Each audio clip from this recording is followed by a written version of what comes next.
आखिर कैसे मिल सकता है आपका पैसा? नमस्कार, मैं अभयदेव शुक्ल, ऑल इंडिया जन आंदोलन संघर्ष न्याय मोर्चा का राष्ट्रीय अध्यक्ष। आप देख रहे हैं जन आंदोलन चैनल। आज सहारा के पीड़ित निवेशकों के लिए आखिर उनका पैसा मिल कैसे सकता है, इसका लीगल आधार क्या हो सकता है और कैसे आपके खातों तक आपका पैसा वास्तविक रूप से संपूर्ण भुगतान के साथ वापस आ सकता है, इस विषय पे ही हम लोग बात करेंगे। जैसा कि आप सब लोग जानते हैं कि देश भर का पैसा सहारा के कूटरचित साजिश के द्वारा सहारा के प्रबंधन तंत्र की नाकामियों का खामियाजा देश के निवेशकों को भुगतना पड़ रहा है और आज देश के निवेशकों को दर दर की ठोकरें खानी पड़ रही हैं। कहीं लोग सड़कों पे अपने पैसे के लिए आंदोलन कर रहे हैं, तो कहीं कोई एजेंटों के पास जाकर के उनसे वर्ग संघर्ष की स्थिति पैदा कर रहा है, तो कहीं पे सरकारें आपके पैसे के बंदर बांट की योजनाएं बनाते हुए तमाम तरह की घोषणाएं करती हुई नजर आती हैं। क्या देश में राज्य सरकारें आपको पैसा दे पाएंगी? क्या तो केंद्र की सरकार आपके पैसे देने के लिए कोई आधिकारिक कदम उठा भी रही है? इन सभी विषयों पे आपसे हम आज थोड़ी देर वार्ता करेंगे। आप बने रहिएगा जन आंदोलन चैनल पे और एक एक बात बड़ी गंभीरता से सुनिएगा। वैसे तो देश भर के निवेशकों को सहारा के तमाम एजेंटों के द्वारा विगत 12 साल से कहा जा रहा था कि एम्बार्गो लगा है, कानूनी लड़ाई है और सुप्रीम कोर्ट से कोई फैसला आएगा तो आपका पैसा आपको मिल जाएगा, आप धैर्य बना के रखिए और कंपनी के लोगों के साथ सहयोग करिए। किया भी देश के निवेशकों ने कंपनी के लोगों का सहयोग, अपने कार्यकर्ताओं का सहयोग और धैर्य बना करके भी रखा। विगत 12 सालों से उनका पैसा नहीं मिला, तमाम परिस्थितियां निर्मित हुई और किसी के परिवार के सदस्य चले गए, किसी की बेटी की शादी नहीं हो पाई, किसी के बच्चे के भविष्य के लिए वो जो पैसा रखा था उस पैसे से उन बच्चों की पढ़ाई बाधित हो गई और किसी ने अपनी दवा के लिए पैसे रखे थे और वो पैसा दवा समय पे दवा ना हो पाने के कारण उनको भी इस दुनिया को छोड़कर जाना पड़े। बहुत सारे बुजुर्ग ऐसे हैं जिन लोगों ने अपने जीविकापार्जन के लिए अपने पेंशन तक को सहारा के कंपनी में एजेंटों के माध्यम से जमा करा दिए थे ताकि थोड़ी थोड़ी धनराशि उन जीवन भर पाते रहें और जिससे उनका बुढ़ापा, उनके बुढ़ापे में कोई किसी के आगे उनको हाथ ना फैलाना पड़े। लेकिन हुआ जस्ट उल्टा।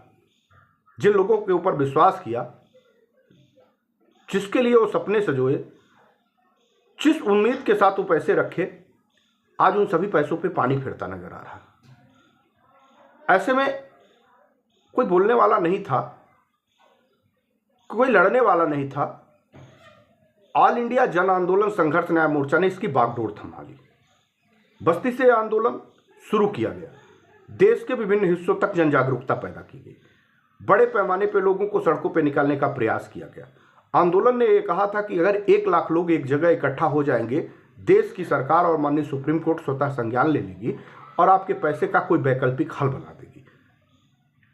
विगत 5 साल हो गए, इसका प्रयास बड़े पैमाने पर ऑल इंडिया जन आंदोलन संघर्ष न्याय मोर्चा ने किया था।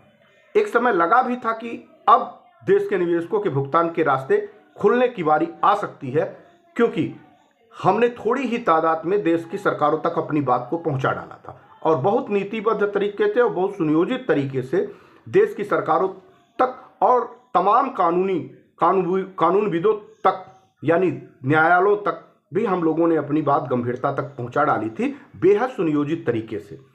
लोगों को लगता था कि सहारा कंपनी सीधे उनको पैसा दे देगी और सहारा सेबी के प्रकरण में उलझाए होने के नाते वो एम्बार्गो का एक बहाना बना करके आपको 12 साल तक गुमराह करते रहे। इस पर्दे को के पीछे वो लगातार खेल खेलते रहे, लेकिन देश के निवेशकों के पैसे देने की जगह उनको उलझाए रखने का काम किया। जबकि सच यही था कि सहारा और सेबी एक प्रायोजित केस सुप्रीम कोर्ट में एक लंबी डेट के साथ चल रहा है। उसका उद्देश्य देश के निवेशकों का पैसा देना नहीं, इस कानूनी लड़ाई को लंबा खींच करके आपको गुमराह करके आपके पैसे का बंदरबाट करना था। अब करे भी क्या, किंग कर्तव्य विमूढ़, असहाय असहज, किसी की मदद नहीं मिलने के कारण कोई निकल करके बोलने के लिए तैयार नहीं था। आखिर पैसे का भुगतान हो कैसे पाएगा? क्यों नहीं अभी तक पैसे का भुगतान हो पा रहा है? कहां लटका हुआ है पैसा? क्या पैसे का भुगतान हो भी पाएगा? इस तमाम अफवाहों में करीब 5,000 लोग जो डिप्रेशन के शिकार हुए, आत्महत्याओं के लिए विवश हो गए। तमाम लोगों ने अपने घर बार छोड़ दिए क्योंकि सहारा के पीड़ित निवेशकों के पैसे का भुगतान ना देने के कारण, उनको लगातार झूठ बोलने के कारण वो अपने निवेशकों को सही जवाब नहीं दे पा रहे थे।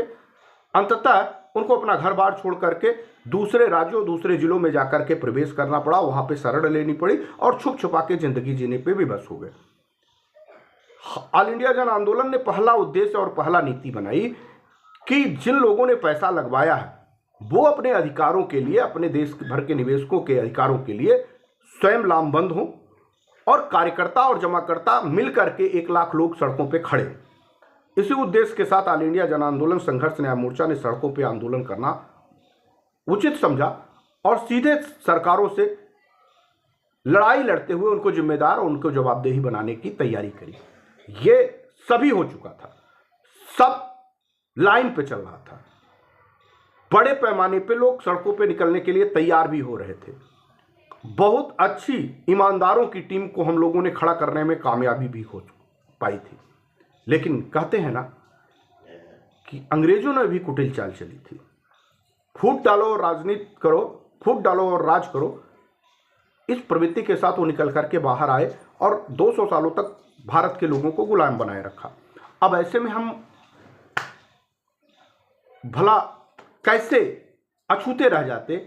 इस आंदोलन के दौरान भी लोगों ने बड़े पैमाने पे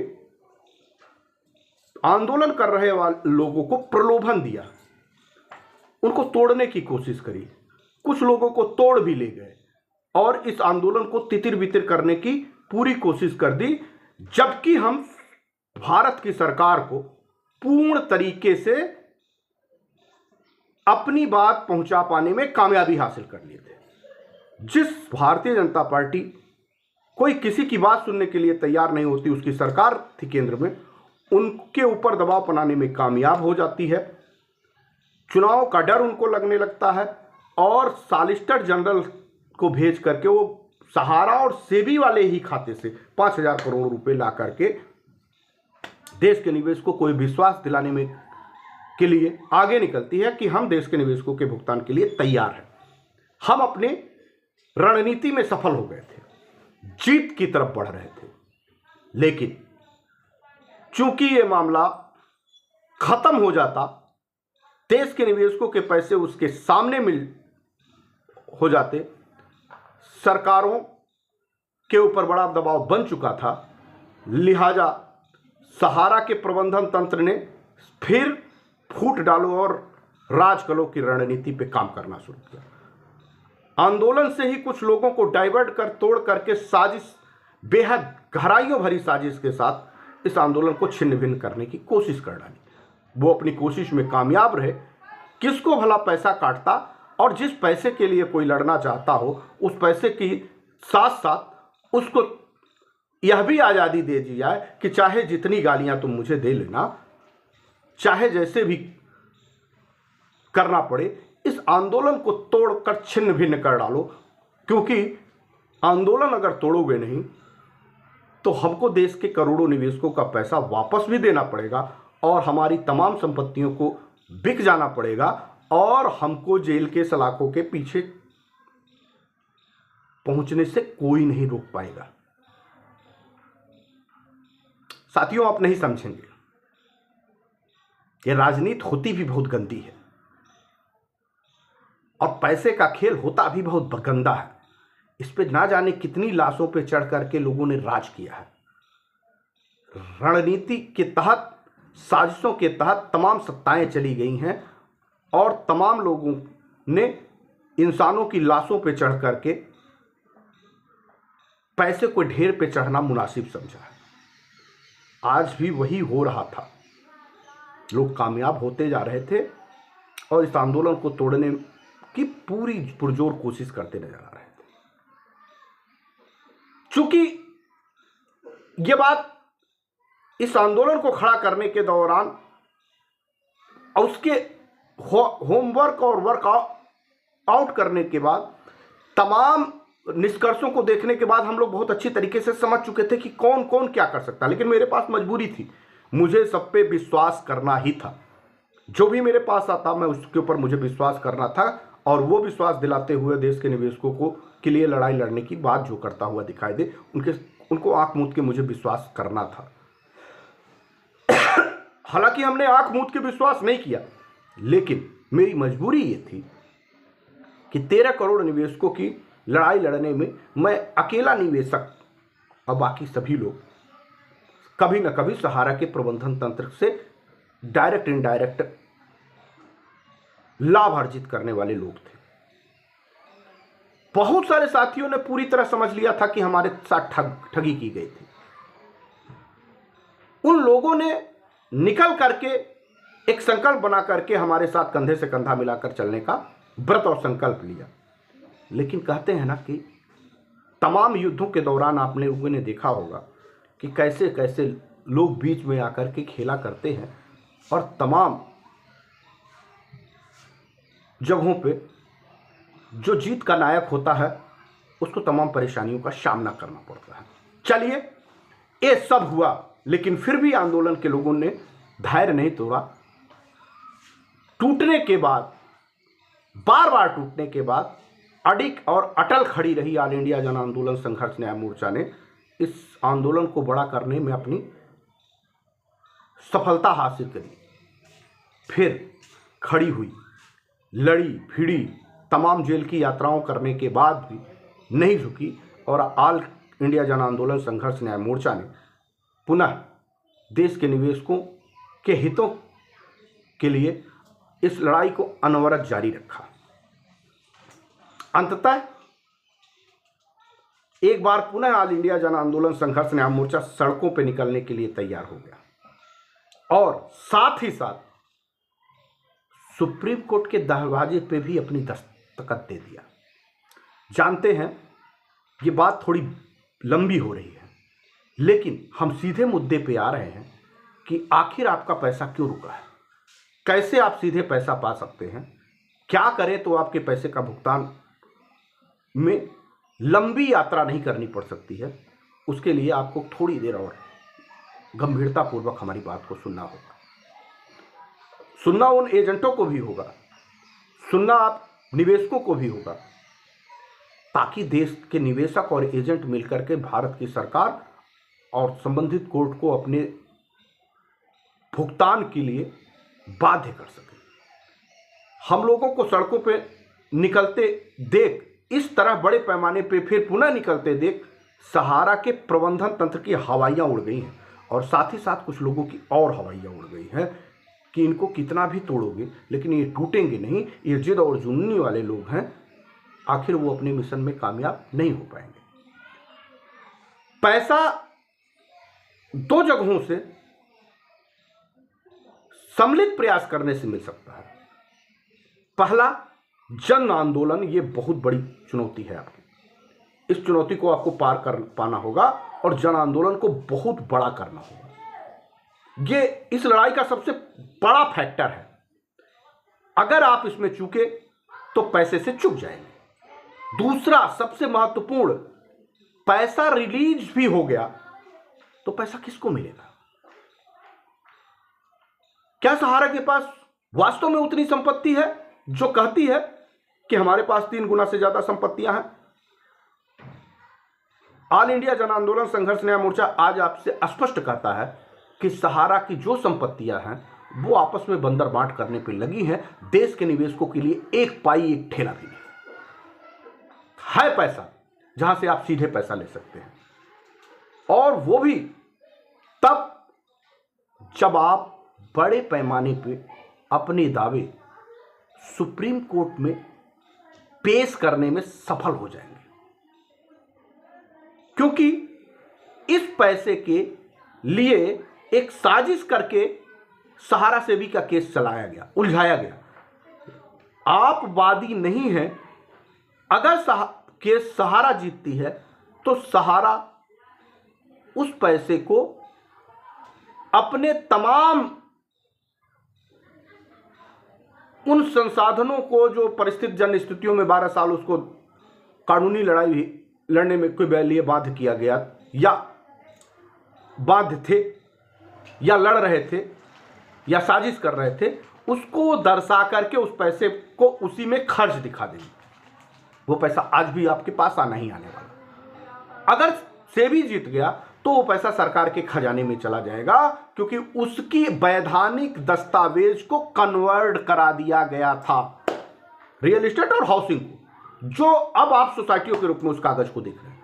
आपके पास सोसाइटियों का कागज है तो, लेकिन वो पैसा रियल एस्टेट और हाउसिंग बॉन्ड का है, जो आपका कन्वर्ट करा करके आपके पास पड़ा हुआ है। जब तक आप ये लिख करके वेरिफिकेशन दे करके एफिडेविट लगा करके वकालतनामा डाल करके आप सुप्रीम कोर्ट के सामने ये प्रस्तुत नहीं करेंगे कि हमारे पैसे को रियल एस्टेट और हाउसिंग से क्यों साहब से सोसाइटी को कोऑपरेटिव सोसाइटियों में कन्वर्ट किया गया है, तब तक ये तय नहीं हो पाएगा कि वो आपके 15,000 20,000 करोड़ रुपए आपके थे और आपको मिलने चाहिए। और 86,000 करोड़ की जो बात आ रही है, जब तक ये 15,000 20,000 करोड़ रुपए आपको वितरित नहीं हो पाएंगे, तब तक वो 86,000 87,000 करोड़ रुपए का घपला चलता रहेगा। उससे आपको कोई रिलीफ मिलने वाला नहीं।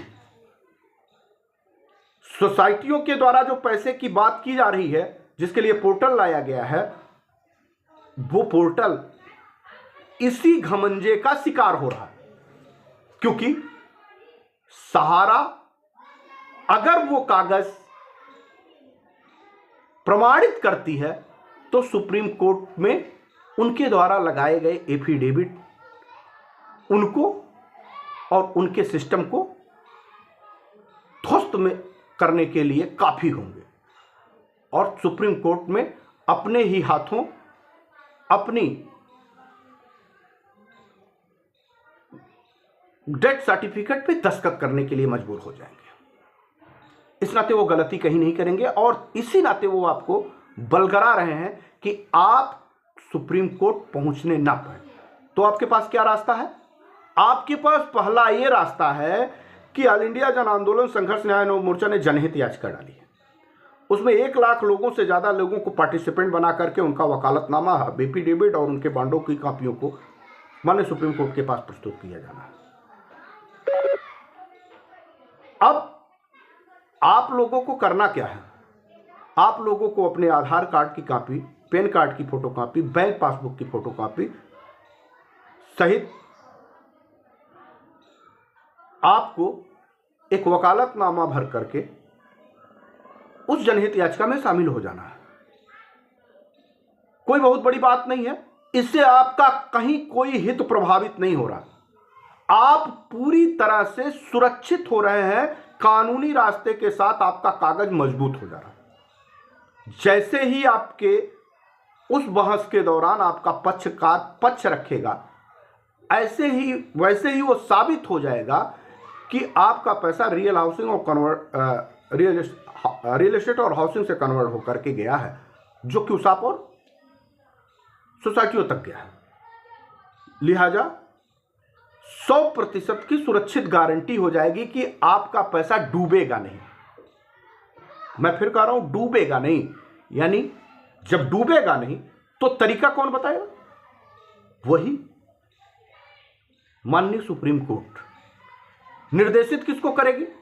भारत की सरकार को। अगर भारत की सरकार को निर्देशित करेगी तो फिर आप कहेंगे हम पोर्टल के दावे की तरह फिर उलझ जाएंगे। नहीं, मैं कह रहा हूं उसके लिए हमको क्या करना होगा?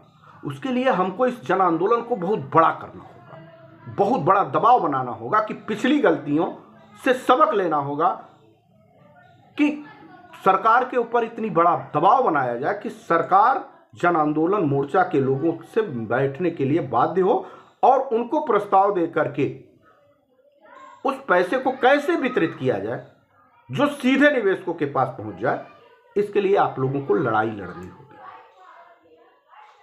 तो साथियों, मेरा आपसे हाथ जोड़ करके निवेदन है कि जितना देर करेंगे, जितना उलझनों में फंसेंगे, किसी राज्य गवर्नमेंट की हैसियत नहीं है जो आपको पैसा दे। किसी राज्य की गवर्नमेंटों के अधिकार क्या है इस पैसे के लिए, सहारा से रिलेटेड पैसों के लिए, कि अगर उन्होंने ये साबित है बिना आप सरकार को जानकारी दिए ऑफिस खोला है, उस राज्य के में लोगों से पैसे वसूले हैं, नहीं दिया है, तो उनके खिलाफ फ्रॉड का मुकदमा दर्ज कराया जा सकता है। और वो फ्रॉड के मुकदमे पे तमाम और गंभीर आपराधिक मुकदमे जो होते हैं वो दर्ज कराए जा सकते हैं।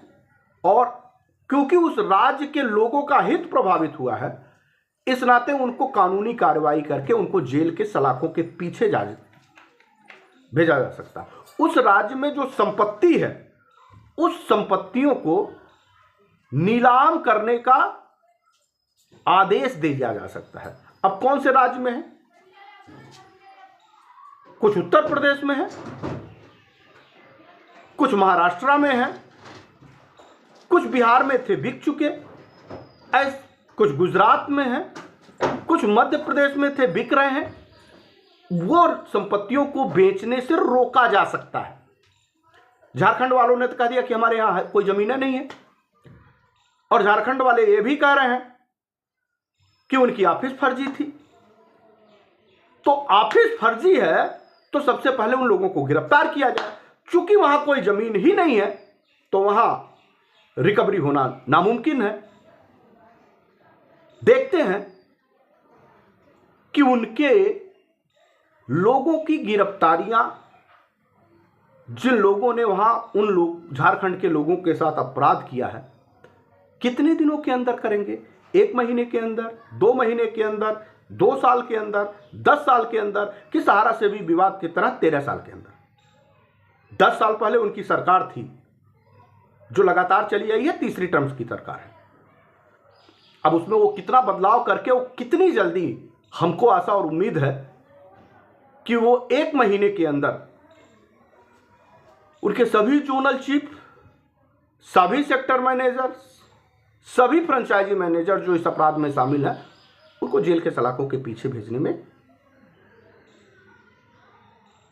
झारखंड के लोगों की मदद करते हुए दिखाई देंगे, उनको न्याय देते हुए दिखाई देंगे। लेकिन इससे तो देश के निवेशकों का भुगतान नहीं मिलेगा। खासतौर पे झारखंड के लोगों का भी भुगतान शायद इससे नहीं मिले। इस सब लड़ाइयों को देखते हुए आप सभी लोगों से मेरा निवेदन है कि ये लड़ाइयां जो हो रही हैं उसको देखिए, सहारा जी भी जो कर रही है उसको भी सुनिए, लेकिन अपने लक्ष्य से पीछे मत हटिए।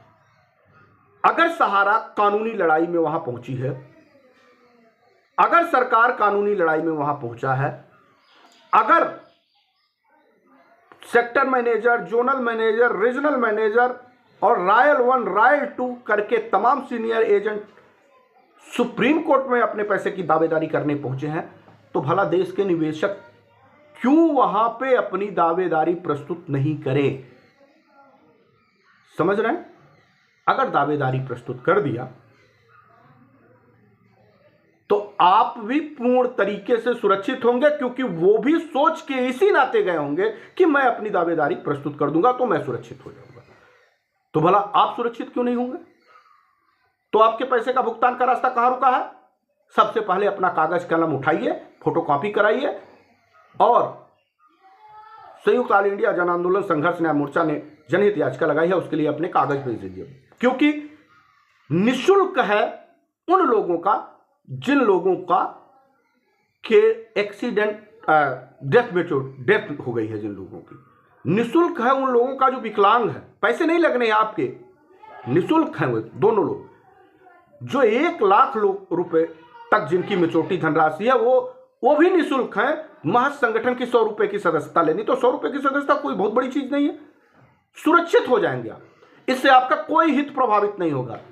कल को अगर सहारा पैसा देने के लिए कहेगी तो हम मुकदमा उठा भी लेंगे, आपका दीजिएगा, क्योंकि इंडिविजुअल एफिडेविट दे रहे हैं आप, इंडिविजुअल वकालतनामा लगा रहे हैं आप सबके वकालतनामा अलग अलग हैं। जिसको पैसा दे देगी वो मुकदमे से वापस हो लेगा, हमारा केस प्रभावित नहीं होगा उससे। जिनको नहीं मिलेगा वो लड़ेंगे, लेकिन ये दबाव बना रहेगा महज 100 रुपए में कि तुम नहीं दोगे तो हम सुप्रीम कोर्ट से ले लेंगे और सरकारों से ले लेंगे। 1 लाख रुपए से जिनका ऊपर है उनको 500 रुपए ही वकीलों की फीस देने हैं। बहुत बड़ी रकम नहीं है, बहुत छोटी रकम है। जिसके 20 लाख रुपए हैं, 10 लाख रुपए हैं, वो 500 रुपए वकील को सुप्रीम कोर्ट में नहीं कर सकता, नहीं लड़ सकता। 500 रुपए और मात्र संगठन की सदस्यता है 600 रुपए, यानी कुल मिला के 600 रुपए ही दे सकता है। दे करके वो सुप्रीम कोर्ट में अपनी वकालतनामा लगा करके वादी हो जाएगा। और मैं फिर कह रहा हूं, इससे आपका कोई हित प्रभावित नहीं हो रहा, आपके पैसे की उम्मीद बढ़ जा रही है। आप पैसा पाने के अधिकृत हो जाएंगे। आप आधिकारिक रूप से वहां पे एफिडेविट लगा के कहें ये पैसा मेरा है, इस पैसे के लिए मैं आया हूं, और सुप्रीम कोर्ट ये ना नहीं करेगी कि आप इस पैसे के लिए क्यों आए हैं, क्योंकि आपको 12 साल तक नहीं दिया गया, आपको 10 सालों तक नहीं दिया गया। उसके नाते आपका हित प्रभावित हो रहा है, उसके नाते आप पढ़ाई आपकी बच्चों की प्रभावित हो रही है, आपके परिवार के लोगों की जान तक चली गई है। कुछ लोग ऐसे हैं जो लोग असमय काल के गाल समा गए हैं, कुछ बूढ़े बुजुर्ग हैं, उनको पैसे नहीं मिलेंगे तो आने वाले निकट भविष्य में उनके पास कोई आय के संसाधन नहीं रहेंगे, तो वो दर बदर की ठोकरें खाएंगे। बिटिया की शादी नहीं हो पाई है बहुत लोगों की, कितनी दिन तक बैठेंगे? तो गंभीरता समझिए। और इन सभी गंभीरताओं को लेते हुए सिर्फ उन लोगों के प्रलोभनों में आकर के अपना समय बर्बाद मत करिए। कागज उठाइए, जो ऑल इंडिया जन आंदोलन संघर्ष न्याय मोर्चा ने अपने पते दिए हैं उस पते पर रजिस्ट्री करिए। तमाम प्रदेश भर के हर राज्यों में हम सभी लोगों ने अपने जनप्रतिनिधि का नंबर दिया है। हमारे भी कुछ नंबर आपके स्क्रीन पे दिखाई दे रहे हैं। आप इन नंबरों पे फ़ोन करिए, व्हाट्सएप करिए और इन सभी लोगों से संपर्क करिए, और जितनी जल्दी हो सके हम लोग सुप्रीम कोर्ट में अपने तमाम एफिडेविट को प्रस्तुत कर दें। जन आंदोलन मोर्चा ने जो अपनी जनहित याचिका लगाई है, उस जनहित याचिका का स्टेटस भी अभी शो करने लगा है। कुछ ही दिन में आपको एक नई डेट आपके बीच में देखने को मिलेगी, और हम लोग कानूनी रूप से भी मजबूत हुआ जाए और सड़कों पे बड़े पैमाने पे आंदोलन किया जाए। हाँ, इस वीडियो को अंत में कहते हुए 5 तारीख को हम सभी लोगों ने पटना में गांधी मैदान में पूरे देश के लोग इकट्ठा हो रहे हैं। आप भी आइएगा, बड़े पैमाने पे अपने पैसे के लिए बांड की फोटोकॉपियां लेकर के निश्चित तौर पे आइएगा। तो आप समझ गए होंगे, एक विस्तार के साथ मैंने आपको एक पूरी प्रोसेस बताया कि आप कैसे अपने पैसे को आसानी से पा सकते हैं, जिसके लिए बहुत बड़ी प्रॉब्लम क्रिएट नहीं होगी। हाँ, हम लोगों की मदद करिए, क्योंकि ये लड़ाई सिर्फ आपके लिए है। हम सभी लोग मिल करके ही प्रयास करेंगे तो ये लड़ाई जीती जा सकती है, अन्यथा इस लड़ाई का कोई और छोर नहीं है। लोग आपको गुमराह करेंगे, किसी गुमराही में मत फंसिए। तमाम लोग अपनी दुकानें चलाने के लिए तमाम जतन और संसाधन कर रहे हैं, इन दुकानों से बचिए और वैधानिक रूप से पहले अपने दावे प्रस्तुत करके अपने पैसे को सुरक्षित करिए। धन्यवाद, जय हिंद। मैं अभयदेव शुक्ल आपसे फिर अगली वीडियो में मिलूंगा। तब तक के लिए धन्यवाद, जय हिंद, वंदे मातरम।